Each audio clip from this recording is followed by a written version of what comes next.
அப்போஸ்தலனாகிய பவுல் ரோமாபுரியாருக்கு எழுதின நிருபம் 4ஆம் அதிகாரம். அப்படியானால் நம்முடைய தகப்பனாகிய ஆபிரகாம் மாம்சத்தின்படி எண்ணத்தை கண்டடைந்தான் என்று சொல்லுவோம். ஆபிரகாம் கிரியைகளினாலே நீதிமானாக்கப்பட்டானாகில் மேன்மை பாராட்ட அவனுக்கு ஏது உண்டு? ஆகிலும் தேவனுக்கு முன்பாக மேன்மை பாராட்ட ஏதுவில்லை. வேத வாக்கியம் என்ன சொல்லுகிறது? ஆபிரகாம் தேவனை விசுவாசித்தான், அது அவனுக்கு நீதியாக எண்ணப்பட்டது என்று சொல்லுகிறது. கிரியை செய்கிறவனுக்கு வருகிற கூலி கிருபை என்றெண்ணப்படாமல் கடன் என்றெண்ணப்படும். ஒருவன் கிரியை செய்யாமல் பாவியை நீதிமான் ஆக்குகிறவரிடத்தில் விசுவாசம் வைக்கிறவனாயிருந்தால் அவனுடைய விசுவாசமே அவனுக்கு நீதியாக எண்ணப்படும். அந்தப்படி கிரியைகள் இல்லாமல் தேவனாலே நீதிமான் என்றெண்ணப்படுகிற மனுஷனுடைய பாக்கியத்தை காண்பிக்கும் பொருட்டு எவர்களுடைய அக்கிரமங்கள் மன்னிக்கப்பட்டதோ, எவர்களுடைய பாவங்கள் மூடப்பட்டதோ அவர்கள் பாக்கியவான்கள். எவனுடைய பாவத்தை கர்த்தர் எண்ணாதிருக்கிறாரோ அவன் பாக்கியவான் என்று தாவீது சொல்லியிருக்கிறான். இந்த பாக்கியம் விருத்த சேதனம் உள்ளவனுக்கு மாத்திரம் வருமோ? விருத்த சேதனம் இல்லாதவனுக்கும் வருமோ? ஆபிரகாமுக்கு விசுவாசம் நீதியாக எண்ணப்பட்டது என்று சொல்லுகிறோமே, அது எப்பொழுது அவனுக்கு அப்படி எண்ணப்பட்டது? அவன் விருத்த சேதனம் உள்ளவனாய் இருந்த போதோ, விருத்த சேதனமா இல்லாதவனாய் இருந்த போதோ? விருத்த சேதனம் உள்ளவனாய் இருந்த போதல்ல, விருத்த சேதனம் இல்லாதவனாய் இருந்த போதே. மேலும் விருத்த சேதனம் இல்லாத காலத்தில் அவன் விசுவாசத்தினாலே அடைந்த நீதிக்கு முத்திரையாக விருத்த சேதனமாகிய அடையாளத்தை பெற்றான்.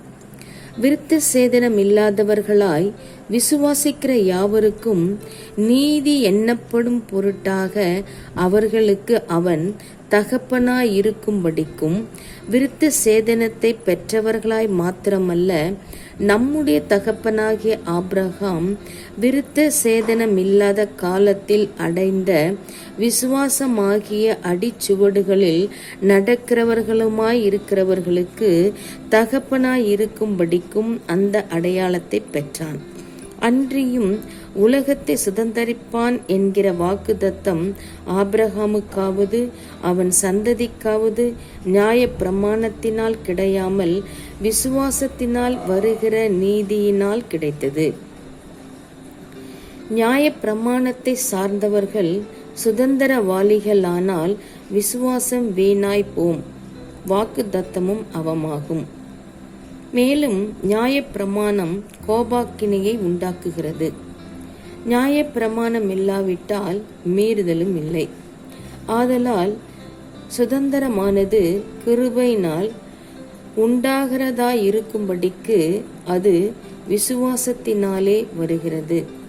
நியாய பிரமாணத்தை சார்ந்தவர்களாகிய சந்ததியாருக்கு மாத்திரமல்ல, நம் எல்லாருக்கும் தகப்பனாகிய ஆபிரகாமுடைய விசுவாசத்தை சார்ந்தவர்களான எல்லா சந்ததியாருக்கும் அந்த வாக்குத்தத்தம் நிச்சயமாய் இருக்கும்படிக்கு அப்படி வருகிறது. அநேக ஜாதிகளுக்கு உன்னை தகப்பனாக ஏற்படுத்தினேன் என்று எழுதியிருக்கிறபடி அவன் தான் விசுவாசித்தவருமாய் மரித்தோரை உயிர்ப்பித்து இல்லாதவைகளை இருக்கிறவைகளைப் போல் அழைக்கிறவருமாய் இருக்கிற தேவனுக்கு முன்பாக நாம் எல்லாருக்கும் தகப்பனானான். உன் சந்ததி இவ்வளவாய் இருக்கும் என்று சொல்லப்பட்டபடியே தான் அநேக ஜாதிகளுக்கு தகப்பனாவதை நம்புகிறதற்கு ஏதுவில்லாதிருந்தும் அதை நம்பிக்கையோடே விசுவாசித்தான். அவன் விசுவாசத்திலே பலவீனமாய் இருக்கவில்லை. அவன் ஏறக்குறைய 100 வயதுள்ளவனாய் இருக்கும்போது தன் சரீரம் செத்து போனதையும் சாராளுடைய கர்ப்பம் செத்து போனதையும் எண்ணாதிருந்தான். தேவனுடைய வாக்குத்தத்தத்தை குறித்து அவன் அவிசுவாசமாய் சந்தேகப்படாமல் தேவன் வாக்குத்தத்தம் பண்ணினதை நிறைவேற்ற வல்லவராய் இருக்கிறார் என்று முழு நிச்சயமாய் நம்பி தேவனை மகிமைப்படுத்தி விசுவாசத்தில் வல்லவனானான். ஆகையால் அது அவனுக்கு நீதியாக எண்ணப்பட்டது. அது அவனுக்கு நீதியாக எண்ணப்பட்டதென்பது அவனுக்காக மாத்திரமல்ல, நமக்காகவும் எழுதப்பட்டிருக்கிறது. நம்முடைய கர்த்தராகிய இயேசுவை மரித்தோரிலிருந்து எழுப்பினவரை விசுவாசிக்கிற நமக்கும் அப்படியே எண்ணப்படும். அவர் நம்முடைய பாவங்களுக்காக ஒப்பு கொடுக்கப்பட்டும் நாம் நீதிமான்களாக்கப்படுவதற்காக எழுப்பப்பட்டும் இருக்கிறார். ஆமென்.